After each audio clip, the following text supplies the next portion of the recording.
संपूर्ण महाराष्ट्राचं लाडकं आराध्य दैवत म्हणजे गणपती बाप्पा. लहानांपासून ते मोठ्यांपर्यंत सगळ्यांनाच गणपती बाप्पा प्रिय आहे. महाराष्ट्रात तर गणेश उत्सव हा अगदी थाटामाटात साजरा केला जातो. यातच कोल्हापूरकरांसाठी गणेश उत्सव म्हणजे अगदी जिव्हाळ्याचा विषय. गणपतीच्या आगमनापासून ते गणपती मिरवणुकीपर्यंत कोल्हापूरकरांचा उत्साह आणि जल्लोष हा पाहण्यासारखाच असतो. कोल्हापुरातील वेगवेगळ्या गणेशमंडळांचे देखावे असो अथवा मंडळांची सजावट, हे पाहण्यासाठी फक्त शहरातीलच नव्हे तर ग्रामीण भागातूनही लोक येत असतात. गणेश विसर्जनाला तर लाखोंपेक्षा जास्त भाविकांची गर्दी मिरवणुकीत बघायला मिळते.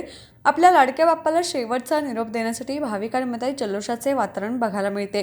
दरवर्षीप्रमाणे याही वर्षी तोच जल्लोष पाहायला मिळाला.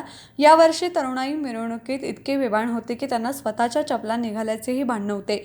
आज महानगरपालिकेचे कर्मचारी रस्त्यांची स्वच्छता करत असताना ठिकठिकाणी चपलांचा खच पाहायला मिळाला. मिळालेल्या माहितीनुसार महानगरपालिका कर्मचाऱ्यांनी चक्क 3 डंपर चप्पल गोळा केल्या. या चप्पलांच्या साठ्यावरून आपल्याला गणपती विसर्जन मिरवणुकीला भाविकांकडून मिळालेला उदंड प्रतिसादाचा अंदाज येतो. अशाच ताज्या आणि महत्त्वाच्या घडामोडी पाहण्यासाठी तारा न्यूजला लाईक करा, सबस्क्राईब करा आणि बेल आयकॉनला क्लिक करा.